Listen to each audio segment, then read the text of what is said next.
ಬಿಜೆಪಿಯವರು ಅಲ್ಲೇ ಹೋಗಿ ಮಲಿಕತ್ತಾರೆ. ಅವ್ರು ಯಾಕೆ ಹೋಗಿ ದಿಲ್ಲಿನಲ್ಲಿ ಹೋಗಿ ಪ್ರಧಾನಮಂತ್ರಿಗಳ ಹತ್ರ ಹೋಗಿ ಕೂತ್ಕೊಂಡು ಮಾತಾಡಲ್ಲ? ಯಾಕ್ರಿ ಮಾತಾಡಲ್ಲ? ಎಲ್ಲಿಗೆ ನಾನೇ ಕೇಳ್ತಾ ಇದ್ದೀನಲ್ರಿ, ಟೈಮ್ ಅವ್ರ ಹತ್ರ ಕೇಳ್ತಾ ಇದ್ದೀನಿ. ಅವ್ರು ಕೊಟ್ರೆ ನಾಳೆನೇ ಹೋಗ್ತೀನಿ.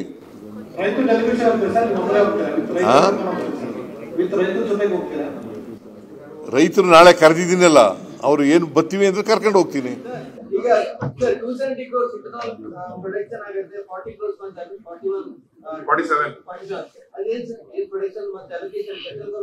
ಈಗ ನೋಡಪ್ಪ, 270 crore ಲೀಟರ್ ಉತ್ಪಾದನೆ ಮಾಡ್ತೀವಿ ನಾವು ಎಥನಾಲ್. ಕೆಪಾಸಿಟಿ ಇರೋದು ನಮಗೆ, ಸ್ಥಾಪಿತ ಸಾಮರ್ಥ್ಯ ಇರತಕ್ಕಂಥದ್ದು ಅಷ್ಟು. ನಮಗೆ ಆಯಿಲ್ ಕಂಪನಿಯವರಿಗೆ 47 ಕೋಟಿ ಲೀಟರ್ ಮಾತ್ರ ತಗೊಳ್ಳಿ ಅಂತ ಹೇಳಿದ್ದಾರೆ. ಈಗ ಬೇರೆ ಸ್ಟೇಟ್ನದು UP, ಈಗ ನಾನು ನೋಡಪ್ಪ, ಈಗ ಇವೆಲ್ಲ ಹೇಳಕ್ಕೆ ಹೋಗೋದಿಲ್ಲ ನಾನು.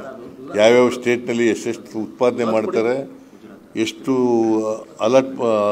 ಅಲೋ ಮಾಡಿದ್ದಾರೆ ತಗೊಳ್ಳಿಕ್ಕೆ ಆಯಿಲ್ ಕಂಪ್ನಿಯವರಿಗೆ, ಅದನ್ನೆಲ್ಲ ಹೇಳಕ್ಕೆ ಹೋಗಲ್ಲ ನಾನು.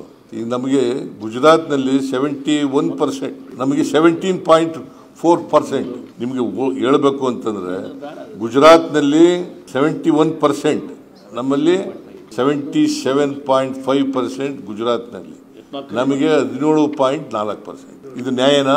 ನೋಡೋಣ ಕೇಂದ್ರ ಸರ್ಕಾರ ಹೇಗೆ ಅನ್ಯಾಯ ಮಾಡ್ತಾ ಇದೆ, ಮಲ್ತಾಯಿ ಧೋರಣೆ ತಾಳ್ತಾ ಇದೆ ಅಂತಕ್ಕಂಥಕ್ಕೆ ನಿಮ್ಗೆ ಉದಾಹರಣೆ. ದಯಮಾಡಿ ಪ್ರಹ್ಲಾದ್ ಜೋಶಿ ಹೋಗಿದಾರ ಇಲ್ಲಿವರೆಗೆ? ಅವ್ರ ಕನ್ಸರ್ನ್ ಮಿನಿಸ್ಟರ್ ಅವರು. ಬಿಜೆಪಿ ಅವರು ರಾಜಕಾರಣ ಅಲ್ಲೇ ಹೋಗಿ ಮಲಗಿದ್ದಾರೆ. ವಿಜೇಂದ್ರ